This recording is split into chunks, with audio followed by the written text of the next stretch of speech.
We're early, so it's okay. There we go. No. There we go. There's a live stream that's going to start in a few minutes, so we're on a technical delay. 2 minutes. 2 minutes. So we want to take a couple minutes just to thank the wonderful, beautiful Horizon Convention Center. Let's give them a round of applause. We are so thankful to have this in Muncie and Delaware County, believe me. Also, do you want to talk about AMS? Yeah, and I'd like to thank the audio-visual company, AMS, for the great audio-visual that they put on today. So we'd like to thank them for live streaming and helping the county and the city get this State of Our Community address out to everybody. And also, I'd like to thank Wolf Boom Radio. They're going to do a countdown, let us know when we can actually begin. So it's about 1 minute. You know, I'm just going to say, before we officially begin, I guess, I'm a strong man of faith, and the reason I'm here is God, and I just want to give glory to Him for that. And then at this time, kind of like this part to be on the presentation, but I want to thank my wife. She's sitting up here in the front row. Will you stand? Sherry. Those who might be married to elected officials or in relationships with elected officials know that sometimes things are said that are not always pleasant and maybe half truths, and she has to endure that. And I thank you so very much for being there to support me. It's getting close. So talk among yourselves for 2 seconds, 10 seconds. No, we're real close.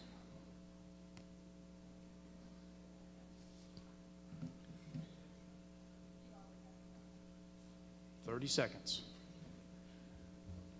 And what a great, what a great turnout. We're very appreciative. I think it was it 70, Shireen, 79 tables? 70, I can't hear you. Yes, so 79 tables. That's pretty impressive. So thank you all for being here. Thank you very much. And I'm also hearing, it's probably getting close.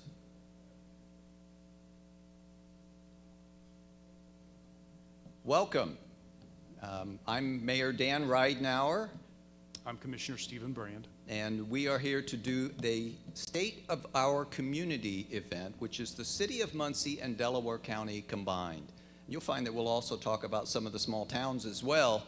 But we felt that it was important to bring this together because we are committed to collaboration. And we'll talk about this in some greater detail later, but we're going to go over some of the 2025 accomplishments and one of the 2026 goals. But we collaborate on a lot more things than many people realize. A lot of times there's a sense that cities and counties don't get along, and there's a level of truth to that, but we have collaborated on a number of things. We'll touch base on some of those things. And what we also have noticed, and this is one of the reasons that we're doing this together, is that cities and counties that get along seem to do better.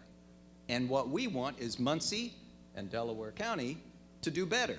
I'll just give you a quick example. Bartholomew County works very, very well with Columbus, Indiana. And you see that. You can feel it. And that's what we're trying to bring together here in Muncie and Delaware County. So a couple of the ways that the city and the county work together already is, and I'm not going to go into the details, we'll go into some details later, but 911 Communication Center, which is where all the phone calls come, all the emergency calls come in, that's joint funded, and not everybody knows that. The Planning Commission, we're a metropolitan statistical area, and that means that we have an MPO and does the planning for the county and the city, and that's a joint funded operation in many respects. Our animal shelter covers not only City of Muncie, but the unincorporated areas of Delaware County. That's also joint funded. We also help support the jail. The city helps support the jail, which is overwhelmingly funded by the county, by helping support the IRACs and the JUMP programs financially. We've worked together on streets and roads, and we'll talk about some of that coming up. And then one of the other things that we did back in, just this year in 2025, the city of Muncie has had great results with the Make My Move program, where we've brought people to our community to live that work remotely.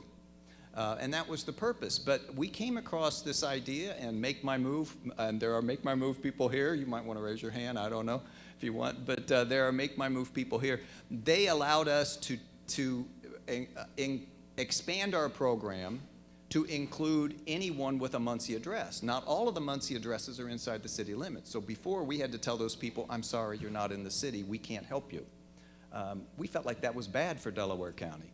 So I talked with Commissioner Brand and the other commissioners, and they agreed to help fund those citizens to come to our community, and we've had plenty of results on that already. So why economic development matters? The county's goal, one of our top priorities, should be to grow the population. Population, if it's properly managed and planned, will help us in the future. We should not be looking at raising our local income tax. We should be focused on raising the total payroll of the county. If we raise the total payroll of the county, we will raise more money and not raise the lit tax rate at the same time. Delaware County has a lit rate increase, a local income tax rate of 1.5%. That's in the bottom third of all 92 counties in the state of Indiana. We can, based on law, go up to 2.9%, but nobody has an appetite for that. So how do we continue to provide the exemplary level of public service without raising our taxes? We have to grow the total payroll of the county. So one of the ways you do that is through what we call standard of living. Some people call it quality of place, but it's providing reasons that people would want to be here. And so what you see on the top left is an art feature. The city put in over $500,000 to the Arts Commission. I think there are some of those representatives here today as well. That is one of the newest ones that's up in the Thomas Park Avondale neighborhood, just south of the Habitat headquarters. Below that, we also we created a number of door districts. I thought, if I'm going to go and we worked with the council to make this happen, but rather than do it one time, we went ahead and picked 3 areas of the city, 3 distinct areas of the city, and put in door districts that makes it more fun for people to live in. So we did one in the university, near Ball State University. In the village, we did one in what I call the McKinley Live-Learn neighborhood, which has a couple breweries, and then we did one for downtown. That is that's a standard of living. That's a quality of place type thing. That is, top right is the new skate park that's in Westside Park, which we collaborated with many individuals and organizations. Great thanks to the Community Foundation for their help on this, but we added that to our Westside Park in an area that was underutilized. And then Store Woods Estates has a park, Store Woods Park, that we put in this park and a walking trail, and there's pickleball courts, and it's very, very popular on the west side, an area that hasn't had a lot of parks. So we put that in. That just gives you some examples. I'm not going to go into a whole lot of other details. Having a strong economic development environment gives us the ability to invest. It improves our reputation as a community, and that's what attracts businesses and helps with our existing business retention and expansion. That's a very vital part of what we should be focusing on. Our local businesses, we need to be able to retain them, maintain them, and help them grow to the extent that's possible. So these are some of the bigger ones that happened within the city, and Steve's going to talk about some of the other things that are going on. But I think the top left, I think everybody knows what that is. That is the new YMCA. It's a $32 to $33 million project. A lot of collaboration to make that happen. And we as a city use that as a centerpiece, as a focal point of a neighborhood that we're trying to develop, which is the second photograph that you see there, which is Columbus Avenue. Now, if you've ever been to Mass Avenue in Indianapolis, we kind of called this, I call it Columbus Ave, and I call it Mass Ave Light. That's really what the purpose is. So we redid the streets, we added some parking, and back in 21 and 22, 2 or 3 years before this construction started, we changed the zoning because I knew what our plan was on this, and we're very excited about that. Now, what this does, it connects the YMCA in that 3.5 block area to the longest rail trail system, the Cardinal Greenway, in the state. And so it was a way to help connect, and again, the YMCA is right across the street from it. And then the other super large project that's under construction is the Hilton Cantio Hotel. You can see it there at Ball State University, but it's actually not in Ball State University, and this will be one of the first developments that we've ever had tax revenue come in for what was formerly Ball State-owned property. And that was part of the collaboration with Ball State University, so we're real excited about that. All in all, the city put in about $7 million in these three developments toward infrastructure to make it work. It also includes a housing development, which we'll talk about a little bit, called Village South, that has 25 upscale townhomes for sale. For the county, some good things have been happening in the town of Albany and the town of Daleville. Albany had a dollar store come up. They built a Casey's and a Taco Bell, and that's a big deal in Albany. Albany has good momentum, and I think that that will perpetuate them in the future. For Daleville, we had a couple new gas stations go in out there, convenience stores, I'm sorry, the Wawa and the Quick Trip. Those lowered the prices of gasoline in Delaware County as a whole. It brought down the prices in the city of Muncie too, and it's well worth the trip to drive out to Daleville and fill up your tank. If you can get a tank of gas for $4 or $5 less, you should do it. And while you're there, visit the new butcher shop that's out in Daleville. So good things are happening, and it improves the reputation of our community, and it gives us resilience in downturns. So I'm going to have Stephen tell us a little bit about some of the economic development job growth that we've seen, because this is not something that gets super publicized, so we just want you to know that's going on. So for the last 6-year period, this is 2020 through 2025, we've seen a job growth, and these are the jobs that we know of. We believe this is a conservative estimate of 1,478 jobs, almost 1,500 jobs in that amount of time. The majority of that came from existing businesses. It's very important that we focus on the existing businesses. What you see on the screen behind us is Progress Rail. Progress Rail added a number of jobs last year. They are a publicly traded company, so communications with publicly traded companies are much, much different than when we're talking to non-publicly traded companies. Across the street at Magna, they're also on the way up, but they communicate differently. They're not so out in front, and they don't lead with that. They have a reputation to uphold with their shareholders and their stockholders, and they don't want to put something out or get the wrong impression by a shareholder or a stockholder to cause those stockholders to not buy more stock or to sell their existing stock. So when we talk to the businesses, we have to customize our message and the way we listen and react to what they're saying. You also see at the bottom of the screen during 24 and 25 income tax revenue. This is not a tax increase, but our revenue increased 13.71%. How did that happen? People that live in Delaware County. So at the first of this presentation today, I talked about population growth and growing the total payroll of the county.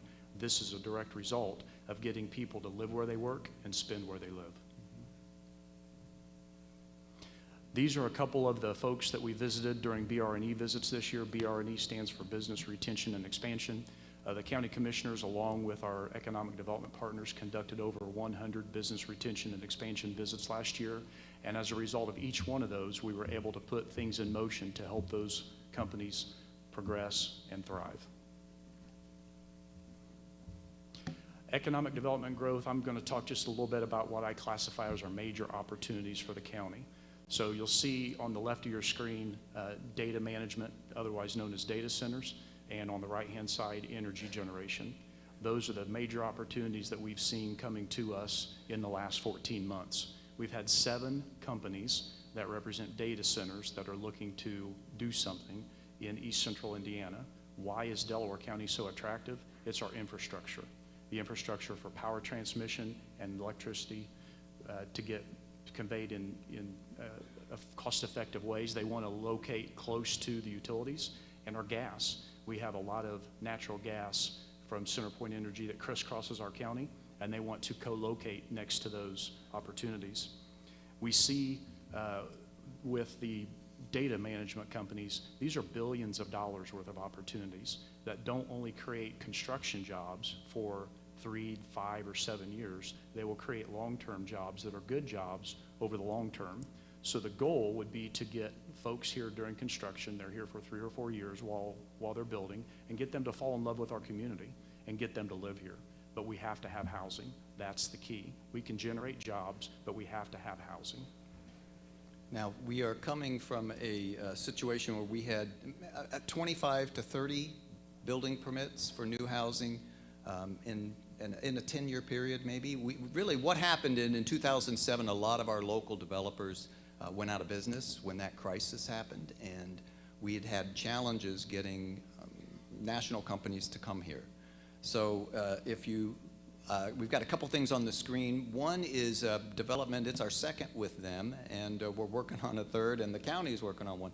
TWG, and I know they're here today. That one on the left is a 4-story, 120-unit apartment complex, and it's the very first one in Muncie that has both market-priced apartments and affordable apartments in it, and we felt like that was important. We've done a number of LIHTC or affordable projects, developments, but this was our first one, and it's right on the White River across from Westside Park. It's just beautiful. So they can go out of this, they can go across the river, over the bridge, and then they can go to the skate park. That's in Westside Park. But over on the right-hand side is Store Estates, and here's one where the city actually made an investment. We put in the subdivision, we put in the infrastructure, the streets. We also, with our Public Works and Muncie Sanitary District, we solved some drainage issues. We helped some draining issues in some of our neighboring communities right there in that area by putting this in. And then we were able to work with and get D.R. Horton to come in. And I know they ended up buying all the lots, and they have built all these homes. So we added a park, we added a trail, there's green space, there's pickleball courts, there's just a number of wonderful things there. It's near Ball State and the hospital, so it's on the west side. But here's what's important to know. We added 1,478 jobs. Stephen already mentioned that, but we had to have a place for them to live.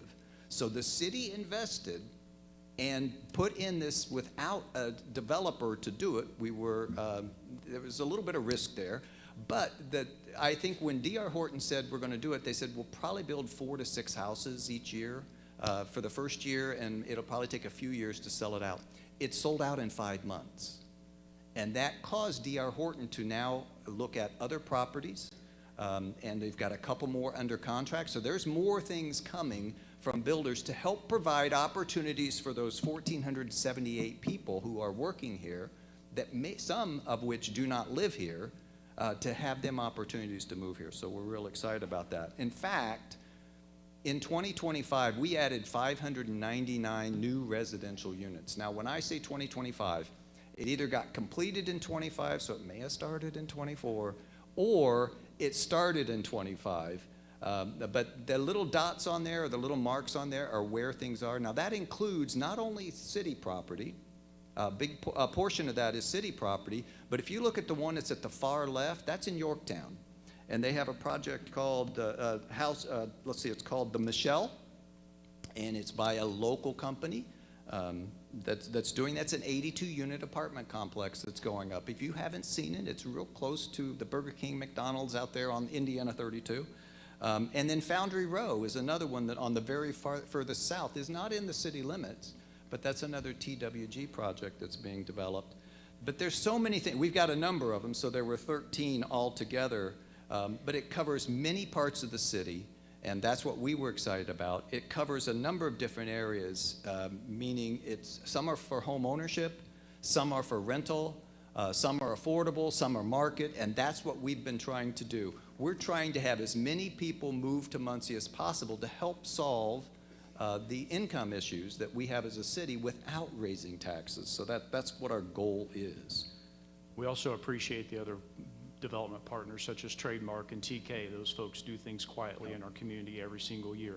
And again, going back to the small businesses that are already here, we have to make sure that we listen to what their needs are and we react accordingly. So we'll go ahead and go to 26. In 2026, we have 655 more units that'll be coming online. But these are just a couple. One of these is what's going to be right next to City Hall. You can kind of see, that's the top one, the top right. That is a new 4-story apartment complex, also has some commercial space on the bottom, and it's right behind the gateway that we're putting in for the city. So when you come across Wheeling Bridge, it's right there. That's where that's going. And then on the left-hand side are the townhomes that are right across from Muncie Central, diagonal from the Y, right next to Columbus Avenue. It all ties together. It's all intentional work. Those townhomes will be for sale, and I saw the Crew Construction guys here. It's a local company. Those will be for sale, and I think they'll be ready this year. They'll be ready this year, so we're excited about that. This what shows where the development is going. The circles you can see on there.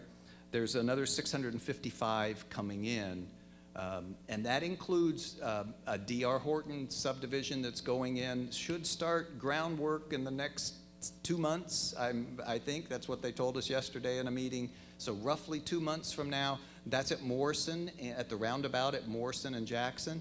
But they also, on Tuesday, we got the agreement in for the Sportsplex, which is 80-some acres. It'll be a multi-phase housing that they'll put out on the east side. And I tell you, we're excited about getting something on the east side, and we're looking forward to that. In addition to that, we've got, there's a development where the city and county work together. You mentioned Trademark. They're doing this for us, and we don't have renderings of it because it's still in the design phase. But these will be a subdivision, 42 housing units, and these will be in a price range that's not normal for Muncie. So we want all types to move here, and so all types of incomes to move here. That's why we do affordable, we do market, and these are going to be $450 to $650 in price range. Be very exclusive, very nice, exclusive neighborhoods. So, and I know they're here today as well. That's going to be called Steeplechase, by the way. In addition to that, I want to just touch on why this is important. We don't have a slide on this, but you can write this down if you want. But in 2020, the Muncie metropolitan area, which happens to be Delaware County, that's the Muncie metropolitan area, had 111,907 people in 2020. The U.S. Census has put out their estimates, and through 2024, that's the most recent available, it's 112,951. If you want to do the math, you can. I'll just tell you, that's 1,044 additional people moving here. Now, we have 1,450 some jobs. That's 1,478. Yep. So 1,000 people have already moved here. Part of that was through Make My Move. Part of that is through our other efforts. But this is what's driving up that income tax revenue, 13.7%, without raising anybody's county tax. We are working hard to build the development in our community. Another important statistic that we're watching is how many people migrate in and out of our county every day to work. Somewhere around 9,000 people migrate into our county and work, and they migrate back out, and they take that local income tax, they pay it in their home county. They pay And the property tax. And property tax in their home county. They send their kids to school in those counties. They fill up their gas in those counties. So we have to try to get those people that come into our community and mostly work high-paying jobs and take it back out of our community every single day. So if you want, we talked a little bit about trying to raise the pie, so to speak, of the income tax. That's what we're trying to do by having the growth in population. This just shows you some of the ways that that money is spent on public safety. So our 911 Communications Center, the Muncie Fire Department, the Muncie Police Department, Muncie EMS, Delaware County Sheriff, Delaware County Jail Site, Delaware County EMS, Muncie Animal Shelter, Emergency Management, all of those are funded with some of those public safety tax dollars. Our 911 call center is staffed with very well-trained and dedicated people. The stats that you see on the slide behind us say that almost 60,000 emergency calls came into that center in 2025. 102,000 additional calls came in for admin purposes. They're looking for general information, something like that. So if you take those numbers and average them out, that's 444 total calls a day, or an average of 19 calls an hour. Now, if the 911 folks are watching me right now, they're like, hey, Stephen, it doesn't actually work out to 19 calls an hour. Because some days are busier than other days, certain times are busier than other times. But on average, during this presentation today, our 911 center is going to take in 19 emergency calls, and that's important. 99% of those calls are answered within 10 seconds or less, and that's critical when human life safety is on the line. So I'd like to thank all the employees at the 911 center. I know that Director Fred Cummings is here, and Deputy Director Chris King is here, so thank you for that. As an aside, it's also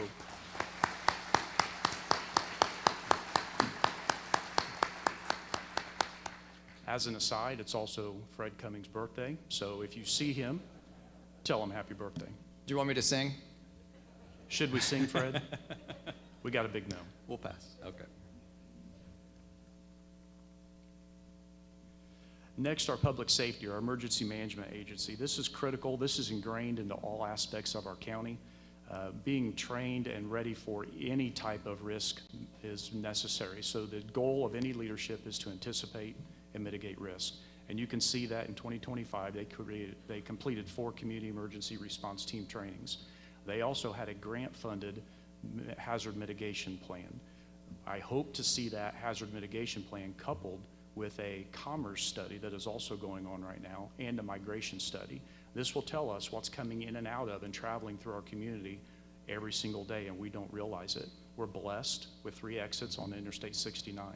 We have US 35, we have Highway 3, we have Highway 67, Highway 28, that all crisscross our county, and commerce happens here and we don't even realize it. So what is traveling through our county, and if there is an unfortunate accident, how can we be prepared? That's what this team does on a very well-coordinated basis every day. Also, we get support from some of our foundations. The Ball Brothers Foundation, they put in the White River, so kayakers in the White River, it's a nice quality of place. But if there's an accident and they call 911 and they say, what's your location? They say, I'm in the White River. Where in the White River? So putting mile markers along the White River that they can pay attention to and report back to 911 is essential for getting a quick and effective response. So I'd like to thank our Director, John Catino, who is here today, and Deputy Director Corey Kissick and that entire team who do a great job to protect everybody in this room and all constituents of Delaware County on a regular basis.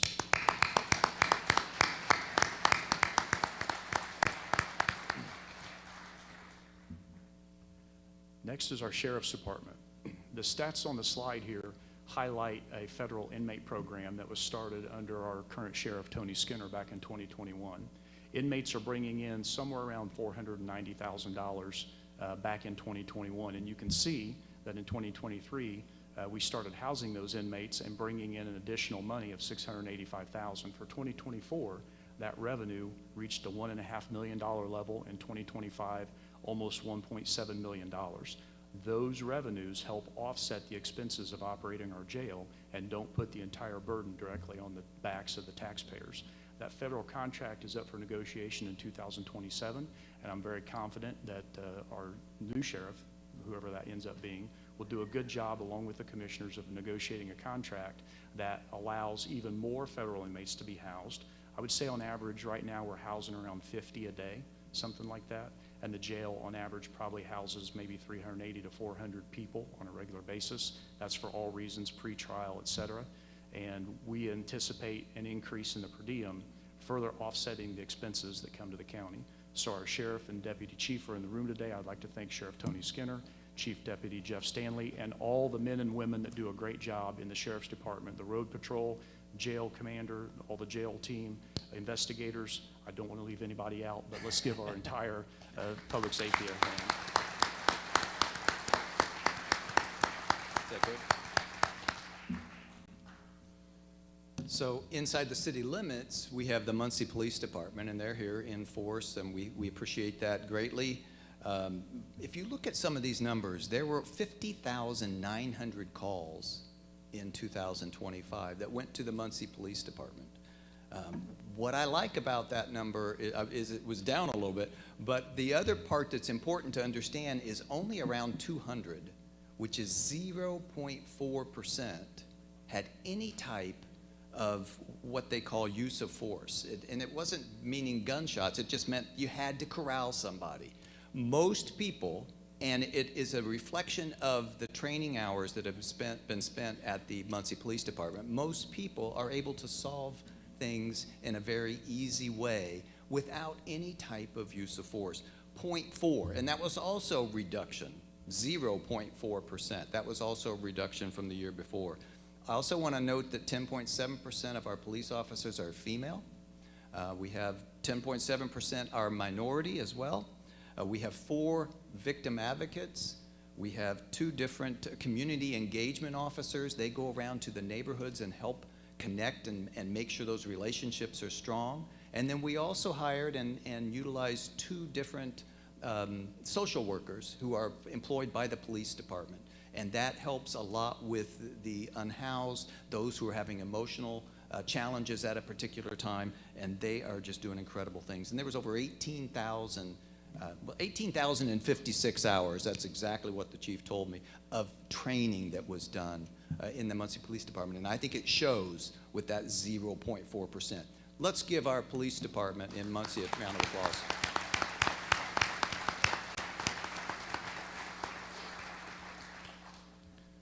The Muncie Fire Department had 18,377 calls that they responded to, and that includes both the EMS within the city and fire runs. But what is real exciting is that we added, for the first time since 1986, we added a new fire department, a new fire station, Fire Station 6. Now, if you had been in the old Station 6, which you're going to see in a video here in a second, you would say, boy, they needed to replace that. Yes, we did. We worked with the council. We got it done. We got it funded, and it's a beautiful facility. And I will tell you, it's much larger than what the renderings looked like on paper, and I'm thrilled about that. So they have 108 full-time firefighters. We have 12 civilian paramedics that use our EMS department. We added 2 more trucks last year, and we're on a routine. The police department are on the same thing. We're on a regular scheduled replacement plan, which we put in place a couple years ago when I became mayor. And then we also added 2 new ambulances. And they have over 30,000 hours of training because they've got to get EMT designations as well. So a lot of training. So we're gonna move on to just a video here for a couple minutes. Enjoy. If you've never seen a fire station built, you're about to.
I'm going to stay right there for a second. So I will also tell you we're in the works of there's some details we have to do, and we're still getting some of them wrapped up for a new fire station at 5. It would be a rebuild of the current station on the current station location.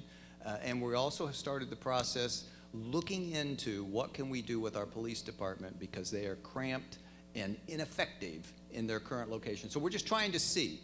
So we've started that process. That's years away, but we've started that process as well because we need to provide our firefighters and our police officers with what they need. If we could, let's give a round of applause to the fire department and the EMS workers.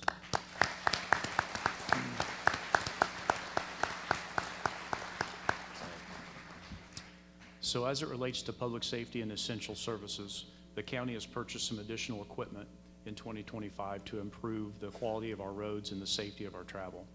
We purchased 6 new sheriff vehicles through the Delaware County Redevelopment Commission. Those are tax increment financing dollars, and we took a little bit of money from each of the TIFs scattered throughout the county because our merit deputies, they patrol the entire county.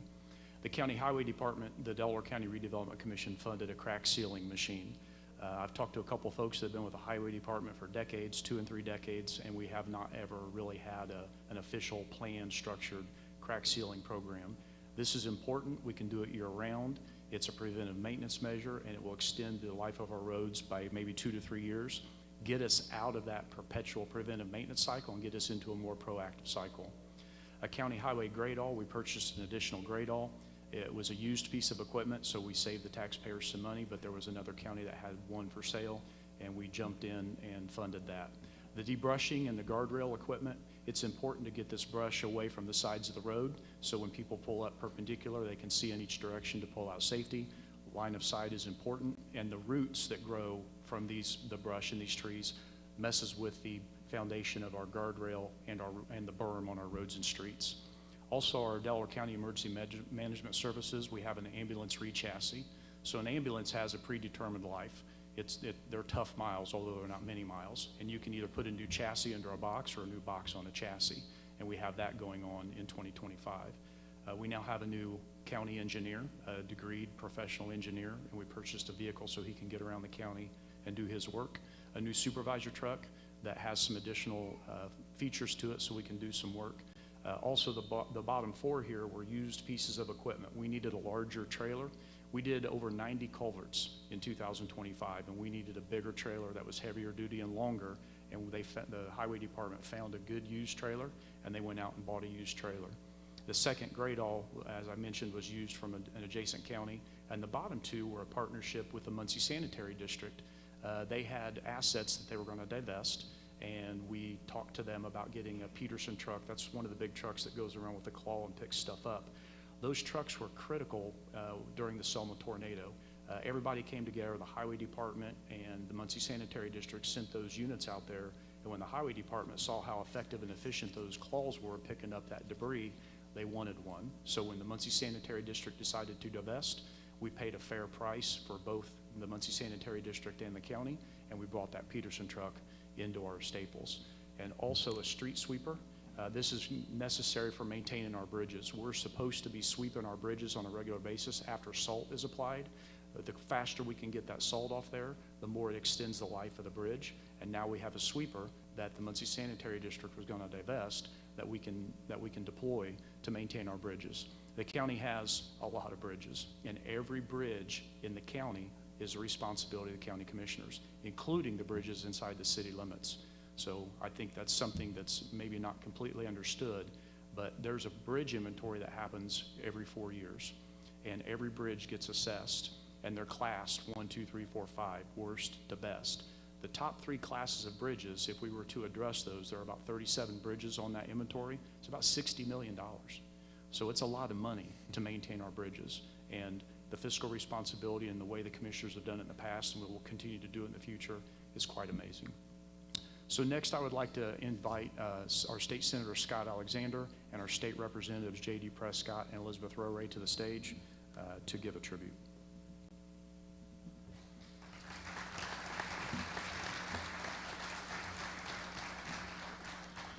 Thank you. It's good to be here. Glad everybody was able to get out in the rain that doesn't seem to end to be here this morning. But I'm here to, if we can go ahead and have Chief Sloan and Molly, if you guys want to come on out.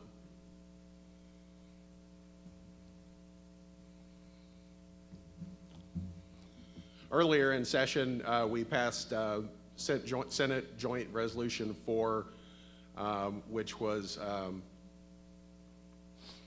renaming a portion of I-69 north at mile marker 233, the Greg Winters Memorial Mile. This came to us last year, I guess, earlier, and has to go through quite a process to get here. Molly was down to testify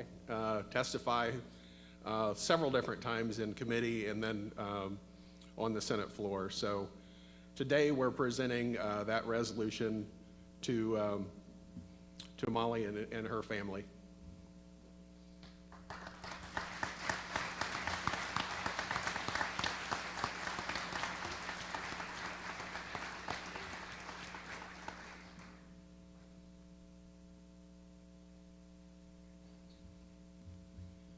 Thank you.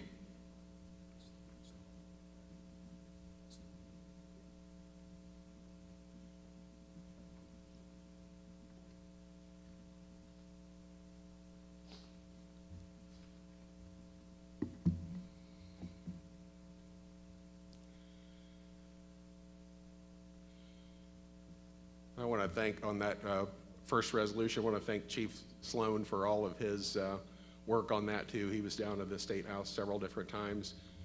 And as we welcome to the stage, we're another Senate joint resolution honoring and memorializing and celebrating the life of Corporal Blake Reynolds.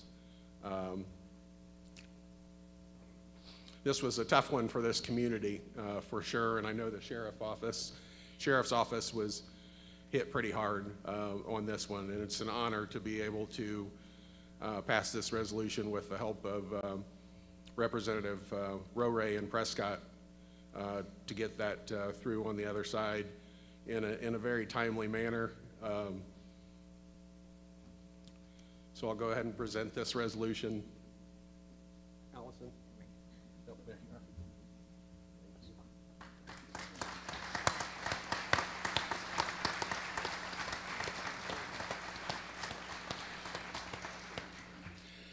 And I would just ask that we continue to keep the Reynolds family in our prayers, and we will be here as a community to help support them, this family, and the sheriff's office.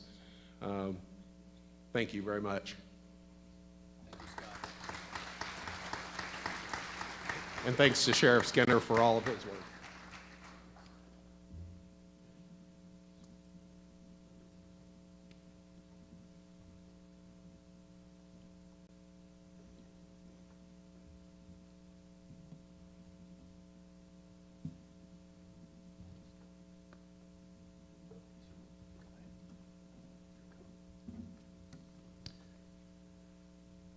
Okay, I'm going to talk a little bit about non-public safety city employees, and there'd be an opportunity to clap, but I would prefer that we, for time reasons, I'd like for us to wait till the end, and you can clap for all the city employees. But first of all, I want to, we've already recognized the city council, but I want to specifically recognize Amber Green and Shireen Wagley, who really, they put this together. There was a little bit of help from Dustin on some of the slides, but they put this event together. Let's give them a round of applause. Amber's our communications director, and Shireen is my executive assistant. I'm just going to kind of run through some of this. So we've got a city judge, and their department handles a lot of city court cases, and we greatly appreciate them down on the first floor. I'm not quite sure, I didn't see her, but Belinda, so the judge is over here. I saw her, but Belinda, who is the city clerk, has done some remarkable things since 2020 when she took over in putting in a lot of pieces that make information more readily accessible to the citizens. And that information is out there, and I greatly appreciate her, so we thank her and her department. Richard Rawlings, who's our building commissioner, I'm just going to read some of the stats. He has a very experienced department, but 1,643 different building permits in 2025, 279,000 income in fee income in 2024. 2025 was 376,000. That's a 35% increase. Yes, we are getting busier, and very experienced team. All total in 2025, we had $207,894,430 of value of construction in the city of Muncie. Great job then. Josh Talby, who runs and his team run the animal shelter, 2,342 animals they took in last year. 924 were dogs, 1,418 were cats. The nice thing is they've developed some good relationships over the years to where with some rescue shelters. 803 were able to go to rescue shelters and find better lives. 378 were returned to frantic, nervous pet owners who their pet just had gotten out and we had collected them and they were ready to get those back. And 675 were adopted. So great work at the animal shelter. Troy Waters and his team at Beech Grove Cemetery. That is a beautiful historic place. If you haven't been there, a lot of the big names that maybe have 4 letters in their name, B-A-L-L, are buried out there, and other community leaders. It's a great facility, and we have 6 full-time, 2 part-time people out there, and they do 3 to 4 historic programs each and every year. They have a remarkably, I'll call it sensitive, memorial service on Memorial Day for those who lost their lives in battle, and then Veterans Day they have a service. So we appreciate their efforts. Muncie Sanitary District, I've seen a lot of the crew from there. They've done a number of things. They handle all our water, our trash, our sewer, our wastewater, stormwater. I have a couple statistics I think I've got time to read. 65 million pounds of trash was collected, 3.7 million pounds of recycled products. They helped with 13 neighborhood cleanups. They cleaned out 111,245 feet of sanitary sewer pipe, 39,635 of storm pipe, and many, many other things. They also help us with snow when we have those big snow days like we had this year. So thank you for that. Let's see, Carl Malone, I think, is not able to be here, but I think some of the Parks Department are here. We already showed the skate park. That was an addition. Store Woods Park was a brand new park. We have Till Pond coming this year. But we also added bathrooms to, brand new bathrooms to a couple other city parks. We added new playgrounds to several parks, including our biggest one, McCullough. So we appreciate that team. The HR department, Patty Goddard and her team, there's 3 total. I mean, they handled 123 new hires. They've installed some software programs that help with efficiencies and collaborated to help restructure and help with public works, HR, parks, and police departments. But also, they've put in procedures that had not been in before to where we would have paid unemployment claims. And last year alone, we saved over $60,000 in unemployment claims because they put in some procedures in place. And I greatly appreciate their efforts. They also hired, they were one of the people responsible for hiring a new human rights director who just started. So I didn't see Shaquila, but that's our human rights director. Our controllers department, they handle payroll, accounting, auditing, all the financial maneuvering that has to happen. They have 6 full-time people, definitely the most experienced staff in the city, and we're gonna have great losses when some retirements come in. But last year alone in the city of Muncie, $157,726,580 was processed through that department. That's incredible. Thank you for your efforts. Gretchen Cheeseman is sitting up front. There she is. She does something that I wouldn't want to do. It's way too detailed and complicated I wouldn't want to do it, and that is dealing with HUD and the federal government all the time. She runs our community development department, and she gets about $1.8 million a year, which goes out in home funds and community block grants, and we greatly appreciate the support that she helps provide. And then the Muncie Redevelopment Commission, which just has 1 paid employee, but that's Jeff Howe. But they've installed some things that we've got a facade grant that goes every year. Every year that's available for the public to do improvements, or businesses to do improvements to your buildings. We want the city to look better, and it's a 50-50, so we'll pay half, you pay half. They've also put in a lot of money in roads, well over $1 million to upgrade 10 parks. Again, that's that quality of living that we want. Basically, with the Muncie Redevelopment Commission, they do a lot of infrastructure for the housing and fund most of that. And I believe that is it, Stephen.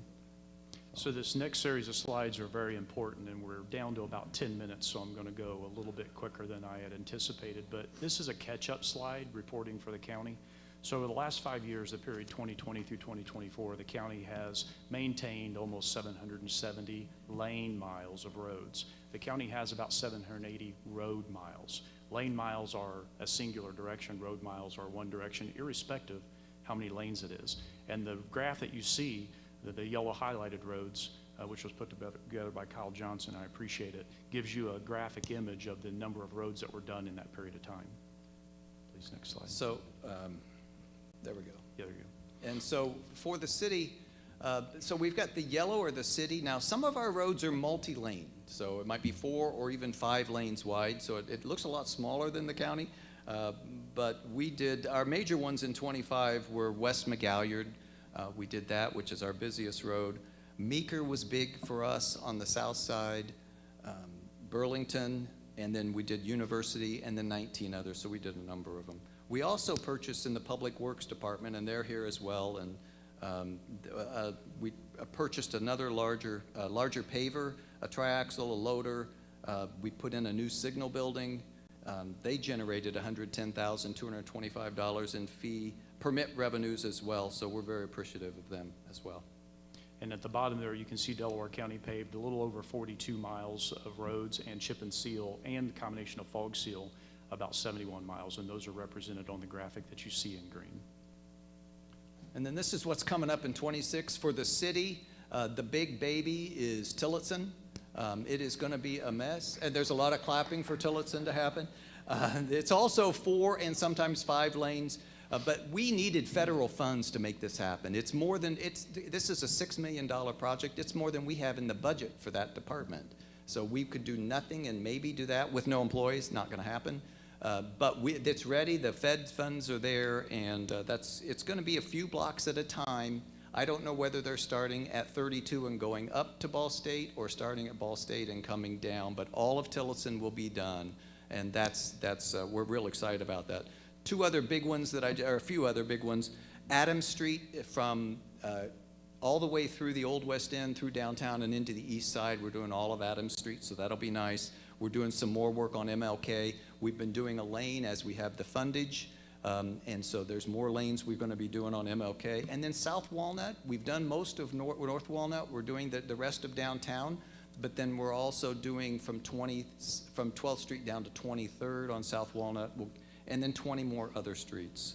And at the bottom of that slide, you can see for Delaware County, our plan is to do 120 total lane miles. That's a 69% increase over 2025. And the way we're going to do that is through community crossing matching grants funds. So the unincorporated territories of the county with our regional development partners applied for community crossing matching grants funds. What are those? Those are our state tax dollars that we pay to the state, and then they graciously give them back to us so we can spend them in our own community. That's a little bit of sarcasm. Yeah, just a little. But we applied for them. The unincorporated territories did not get funded. So Delaware County proper did not get our $2.2 million matching grant funds. I'm thankful for Senate Bill 179 that just passed. It's allocating another $75 million, and that will only be heard in a special spring calling for those communities that did not get funded the last time. So if you consider the $2.2 million that the incorporated territories got and the potential $2.2 million that Delaware County unincorporated is applying for, we could see $4.4 million worth of matching grant funds coming into our community. And the commissioners and our road paving crews had a meeting earlier this week, like, how are we going to spend that much money? How are we going to get all that work done? And that's a good problem to have. So I'd like to specifically thank Tommy Humbert, Carrie Dye, Troy Landers, and Shane Slavin, and all the men and women at the Highway Department that do a spectacular job keeping our roads well maintained, smooth and safe, so our public safety can travel and all the citizens can get where they want to go. So I'd like to thank the Highway Department. Yeah, we'll just go over. Yeah. So these are some of the joint projects that the city and county funded together. One has not happened yet, and that's that Riggin Road, and that will be the entrance into the subdivision that we've got planned with the 42 homes. We've got 23rd Street, Cowan Road, East McGalliard. We did do that last year, and I want to thank Shannon Henry in particular for pushing so hard to make that happen. It took several meetings. We got it done, and it makes life on coming in from the east side on McGalliard much better. It's a temporary fix. In 27, we have the federal funds and the match to redo that whole thing. So it's not, we didn't put down the normal level, but it helped solve the issues that were there. So these are just some of the ways that we've helped collaborate. And if you look at that $3.5 million, a lot of that is going toward Tillotson. We did the engineering up front, we did the sidewalk work up front. So our match, we're also paying the rest of our match with this, but it's a federal project, and we're so thrilled to have the MPO assist with that. And at the bottom there, you can see this is another area where we petitioned the federal government to give us back our tax dollars. And our MPO secured almost $378,000 to offset salaries, expenses, and planning activities for the employees that work at the Delaware and Muncie Metropolitan Planning Commission. So I appreciate the effort of Kylene and Brandy and their entire staff for everything they do.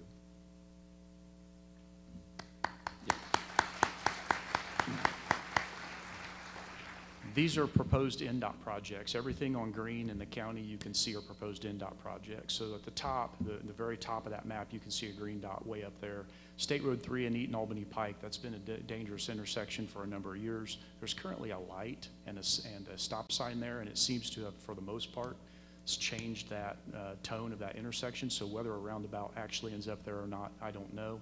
So the next, actually the most dangerous intersection in our community is State Road 67 and 400 South. That's by the Village Pantry as you're heading out of town. That's a 6-lane road right there, and people think that they can cross and stop in the middle, and those are actually turn lanes.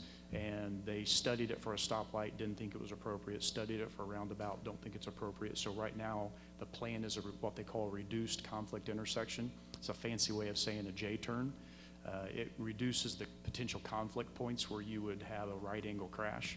Another opportunity for a roundabout is US 35 South and 350 South. A couple years ago, we had a very tragic motorcycle accident out there. We lost a couple of very valued members of our community, and it's right adjacent to the old ACO golf course and the trail. They're looking at that for a roundabout to reduce the conflicts there. Also, roundabout at Wheeling and State Road 28. If you sat there during school hours going to school or after school, you have Westo on one end and Delta on the other, as well as it's a state highway. You know, 67 and 28 coming from Albany, going over to 28, and Wheeling is a main thoroughfare. If you're 6th or 7th in line there at certain times, it could take you 10 or 15 minutes to get through that intersection. So NDOT committed to getting that back up on the drawing board and considering a roundabout at Wheeling and State Road 28. There are 4 on there that are City of Muncie. That first one, Madison and Jackson, and these were all part of a transaction that allowed that Adam Leach put together that is going to help the state. The state will be funding these 4 roundabouts. 2 of them are downtown, Madison and Jackson, where quite frankly, 3 of the 4 highest accidents, serious accidents in our city are where these roundabouts are going. Madison and Jackson, I will just tell you on a personal note, my daughter was pregnant with her first child, and that was an accident that she had there, and so it means special to me. So I'm excited about that roundabout. Madison and Maine is another one, and then Jackson and Hackley and Maine and Hackley. A couple other things happening in our community on State Road 28, which is also US 35, that runs east-west through our community. At Nebo Road and the Cardinal Greenway, NDOT is looking at putting an additional pedestrian crossing there because the Cardinal Greenway crosses that busy highway. And then on Smith Street in Yorktown, which is also State Road 32, there's a pedestrian crosswalk and some lighting improvements that are going to be happening there.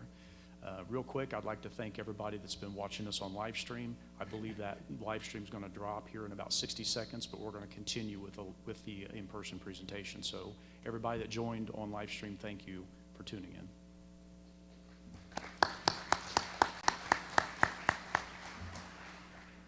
Fiscal responsibility and governance, the county commissioners, along with a couple of other offices, the auditor's office is here, some of the county council that are liaisons to the county commissioners. We put a continuous improvement program in place last year that's hyper-focused on cost reduction and cost avoidance. And I can say with very certain confidence that we put about $2 million on the bottom line last year in true cost savings. Those are year-over-year savings. Those aren't one-time savings. And cost avoidances that were one-time savings and cost avoidances. A very simple thing that we did at the county building as it relates to power factor correction. All the electricians in the room are geeking out right now. I know they are. So in the basement of the county building that was built back in the 70s, there's a large capacitor bank, and that capacitor bank is supposed to absorb fluctuations, peak demand and peak use in power. And all we did was change some behaviors, and we saved 100,000 kilowatt hours by changing behavior and changing the way we use our power factor correction. Employee health insurance restructuring, probably going to save the county about $430,000 a year. That will be a year-over-year savings. And the county phone system at the bottom, that was one of the activities that our IT committee took on. We formed a number of committees to support these continuous improvement activities. and the IT committee took on our county phone system. The county has 471 desk phones. In a 5-month look-back period, 101 of those phones either didn't have a dial tone or had less than 5 to 10 minutes of usage. So we put out a survey and we asked all the offices, hey, do you use these extensions? Short story long, we disabled 74 phones, saving us about $13,000 a year, and that's round one. We have another round of that coming, and I would like to thank Councilman Matt Kantz for leading that, and Ryan Stoltz from our IT committee for remaining hyper-focused on cost savings.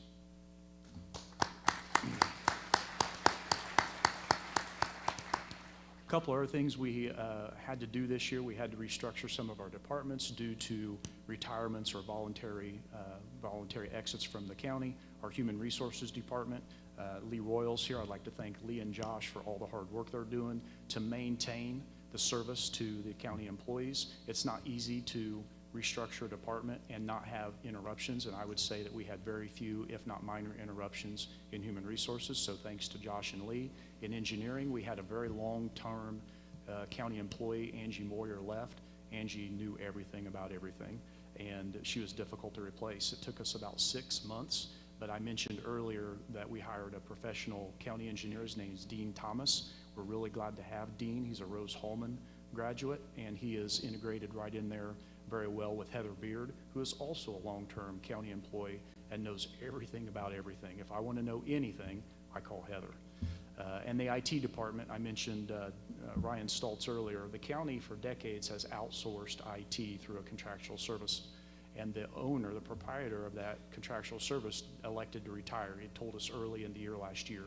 So throughout 2025, we transitioned to a direct hire model with the employees that were already in that organization. So they are either direct hire county employees or direct contract employees. And this was a heavy lift. And again, doing this and maintaining county operations with little to very, very few interruptions is monumental. So I'd like to thank Human Resources, Engineering, and IT for all their efforts during this transition.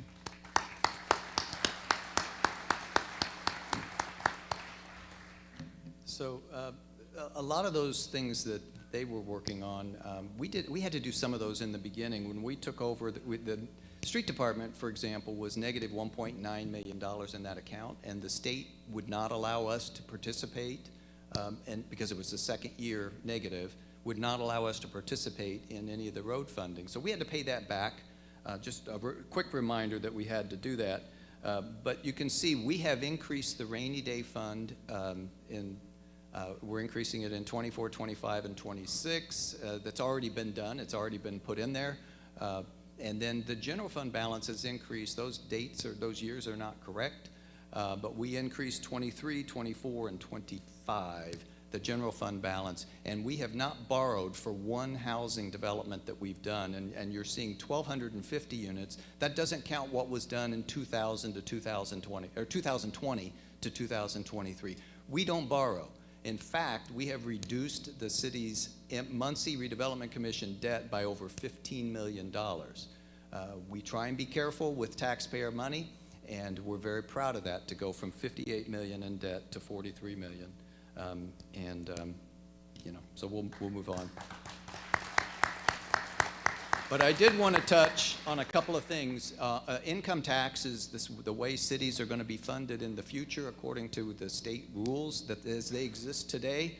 I don't know where they'll be in 28, 29, 35. You just don't know. But it's switching. Right now, our biggest income section for the city is through property taxes. And second is the income tax. Well, the state wants to shift that because they're providing property tax relief. As they do that, it doesn't change the numbers on the right-hand side. I'll touch on those in a minute. But it changes how the city gets its fund. That's why we're pushing so hard to get more residents. Because when people work here and live here, we get that income tax revenue. As long as they live somewhere else, that county is getting that revenue. It's the way it's distributed is by population. So Muncie tends to get more because we're about 60 to 62% of the population, but that's how it's set up now. It's always subject to state legislation, but that's how it's set up now. On the property tax side, just want everybody to know that when you pay $100, we'll say, in property taxes, roughly 42% is going to go to the school system, 24% will go to the city, 19% will go to the county, and 15% will go to other sources like libraries, townships, public safety. Most of that goes to public safety, about 8% of it. But I just wanted you to know that this is why the county is working with us, because every time we build something in the city, they get property tax revenue. And so we want to be like Bartholomew County and Columbus. We want Muncie and Delaware County to be the same thing. So we've worked together on a number of different things that make that happen. And then lastly, I just want to touch base.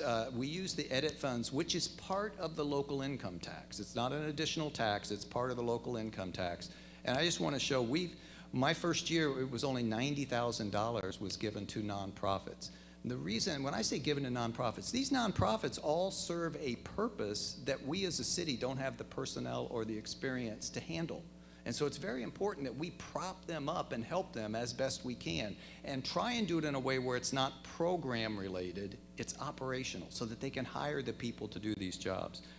In 2024, that we out of edit funds, $667,000 went to nonprofits, and then we've increased that to where this year it'll be over $1 million. And again, most of this is for things like the Hub, the Muncie Mission, the New Norm, the YWCA, Crisis Center, Boys and Girls Club, all areas that need to be propped up, and we're very proud of that. We've also funded a number of other items, but I think you can read them up there or get back with me and I can tell you, but we're going to try and move forward. So this is our Delaware and Muncie Metropolitan Planning Commission, and you can see that in 2025, over 830 permits were issued. That office is extremely busy, and the higher that number, the more good news it means for our economic development. Right. Inspections, over 1,500. Contractors that are registered right now through the DMMPC, 532. And permit fees and registration fees that were collected. This also goes to help offset the expenses, a little over $190,000. The BZA, that's the Board of Zoning Appeals. Those are like the judges when there's a request for a variance and somebody has to ask for something that's contrary to our zoning ordinance. They go before the BZA. They saw 65 cases last year. That's a lot. Metropolitan Planning Commission cases, there were 32. Plats and subdivision cases, this is a really important statistic. 20 plat and subdivision cases came through. We need that. Yep, we need that. Of course, the village review case, that's the Ball State project of one, and then total application fees collected were $27,135. And again, those fees go directly back into the Delaware Muncie Metropolitan Planning Commission to help offset those expenses. Sorry. So what's ahead? This is our regional planning organization, ECIRPD. This is another area where we pay our dollars to the federal government, and if we don't ask for them, somebody else will, and that's where they'll go.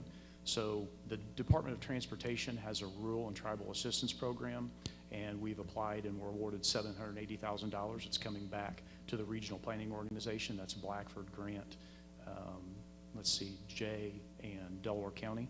The EPA, Environmental Protection Agency, assessment grant of $500,000. That was submitted in December of last year. The award announcement will be this June. And again, if we don't ask for these things, we won't get them. In the upper right-hand corner of your screen, the Department of Transportation Safer Streets for All planning grant. This is an intersection assessment. The sheriff, the police chief, everybody was asked, what are the intersections that you want to see addressed? And that grant closed. The application closed earlier this month. It's $500,000, and we hope to hear good news out of that. And then again, I talked a lot about the Community Crossing Matching Grants funds. That's important. But when you get awarded this, you have to come up with 20% of the money. So all these small towns in Delaware County, you have to come up with 20% of the money, and the matching grant fund will supply the other 80%. So what's ahead in community engagement? Part of the commissioner's commitment to improving communication. Last year we started having town hall meetings. We had one a quarter. And as a result of each one of those town hall meetings in the incorporated territories of the county, something meaningful came out of that. We were able to help and reciprocate help in those small communities. So we had them in Gaston and Selma and Yorktown. And this year, I'm only going to talk about the first one on the slide. We have one coming up in Eaton next Thursday, March 12th, 6:30 p.m. at their community building. and we invite everybody to come and ask questions. I've seen people there from the city, and I believe that it's been valuable. I learned a lot when the folks from the city came and asked questions about the rural communities. The commissioners don't have an agenda in these meetings. We're there for a listening session. What's important to you about your community, and how can we help? So there's 4 on the slide there, but I'm only going to highlight the first one. What's next in our future economics? Some of these are tough to talk about sometimes, but they're real, and if we ignore them, we're going to get passed by. A drone economy. Our federal government, the Trump administration, announced maybe a month or so ago that 2 states were going to be considered for drone testing states. So one was Oklahoma, the other was Indiana. And we've been working, the commissioner's office has been working with our U.S. representatives to try to get Delaware County identified as a drone testing facility. That comes with a lot of jobs, technical jobs, not only the testing or the flight, but we would like to manufacture those. What better county in Indiana to manufacture than Delaware County? Here's a stat that maybe some of you didn't know. Back in the 70s, Delaware County had the highest per capita toolmaker rate of any county in the United States. Highest toolmaker per capita in the United States. We're not there today, but the knowledge remains, and the ability to stand up these manufacturing operations is like a flip of a switch. I can assure you it's easy to do if we get the opportunity. The space economy, that's something that we don't talk about a lot, but there's a growing economy there, and if we don't pay attention to it, in 7 to 10 years, we're going to be on the outside looking in. I already talked about the data economy, medical.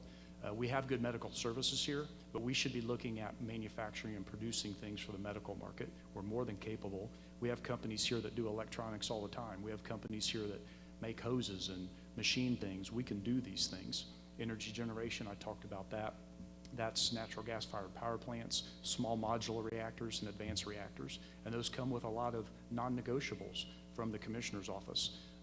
Things like water usage, siting, energy rate increase protection, infrastructure protection. Anything that these companies want to do, they have to fund it all. We won't support anything that takes a dime off the taxpayer's back. Advanced manufacturing, their ability, what they're doing in advanced manufacturing in your own county. I mean, if you walk through some of our advanced manufacturing companies in Delaware County, it's like watching an episode of That's How It's Made. They're very impressive. They're very clean. They're not the dark, smoky factories of the 60s, and it's a valuable employment opportunity. It's a good job. And we don't just need people to run machines. We need purchasing and materials and logistics and human resources and engineering and quality and program management and IT. They're complicated businesses, and they're mostly self-contained. And the way they're implementing AI is incredible. And any company that doesn't implement AI to improve the efficiency of their operation, you're probably going to evaporate. Ag economy, that's critical. Unfortunately, Delaware County doesn't have a real strong ag economy. The truth is, the smaller counties around us have a much higher revenue in ag economy, and I think it's time that we revisit some of the things that were pushed to the side in the past. And I'm working with county commissioners and others to organize some meetings with our farmers on how can we increase the revenue in our agriculture land. And then finally, education. We have tremendous education partners here. You know, the environment of economic development has seen a pretty dramatic shift in the last couple of decades. 20 years ago, 30 years ago, everybody had their hand out. What's in it for me? What's my incentive? And whoever could write the biggest check probably got the business, and that's just the way it worked. That has shifted over the last decade, and they're focused more on workforce readiness. They're focused on affordability. They're focused on, do local units of government work together? If you don't think that these companies are watching our public meetings, you're wrong. They're paying attention, and they want to work with local units of government that cooperate, and they want to just have genuine, very simple, common sense business conversations. They don't care about politics, and trust me, they don't. And this is my commitment to everybody in the room, and I'm sorry that we're not live streaming now, but anybody that has a community project that is for the betterment of our community, I will work with you. I will work on people projects. If you have a pet project, I'm not your guy. But if we're going to advance our community, that's what I want to talk about. So these things are essential and critical, and if we don't pay attention to these, it's going to pass us by.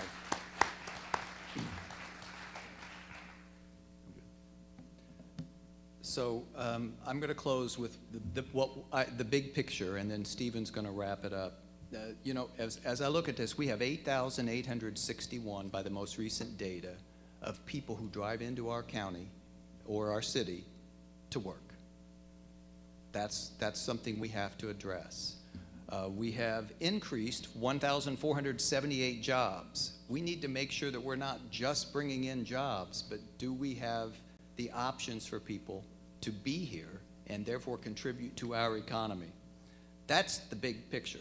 The big picture is we need to have more people living here, we need to have more jobs, and we need to have better standard of living. Period. That's it. Now, when I look at this, I'm thinking, well, we now have population growth, and we've got things put in place, both in the city and the county, that I think will help that population growth continue to occur. So I say check. We're not going to stop, believe me. We're going to keep pushing hard. But I say check on population growth. We already are experiencing job growth as well. So I say check on the job growth. You can tell from Stephen's comments what the county and the economic development people are working on. And we have real opportunities. So I'm going to put a check there for that. When it comes to standard of living, we're seeing a 13.7% increase in the income without increasing the taxes. That's pretty much a check. And so I think that we are on the right path. We are making this work. We're adding population, we're adding jobs, and we're adding people's standard of living. And I think that's a great thing. So we know that we can't cut expenses to success. You can't do it. You have to be careful with money, but you can't do that. To get to success, you have to grow. And that's where our focus is. And it's focused on jobs, it's focused on population, and it's focused on the standard of living and the quality of place. So that's what we're working on. We really don't have any other option. That's where we need to be going. We hope that you'll join us. I think if Muncie and Delaware County will continue to work together, which they are currently doing at a higher level than I think I've ever seen since I've been here, I think we will have more success. And I think others are beginning to recognize what we have here in Muncie and Delaware County. When I say others, I mean businesses, manufacturing, others. They're beginning to see that. And all I have to say to that, and then we'll let Stephen close, is you gotta love Muncie and you gotta love Delaware County.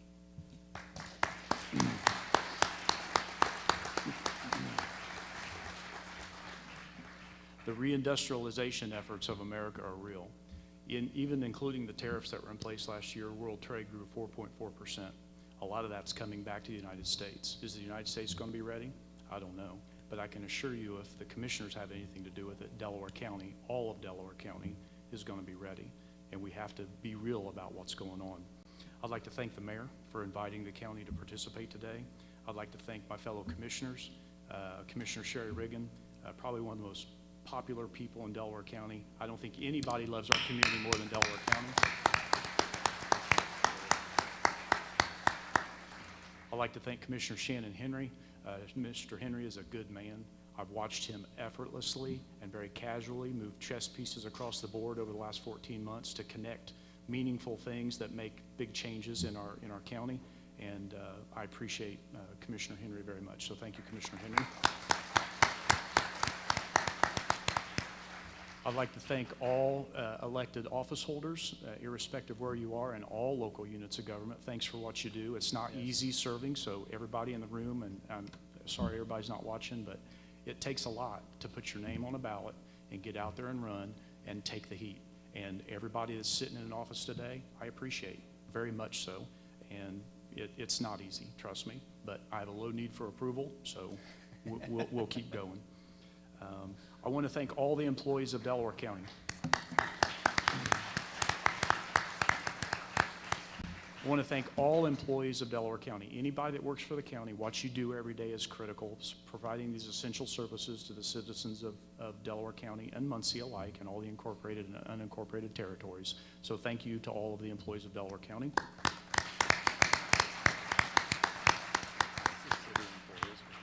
Yep. I'd also like to thank all the city employees. I know you don't work directly for me, but I like to think that when it's necessary that I'm responsive and available. So I thank you for anybody that works with me. I appreciate your help.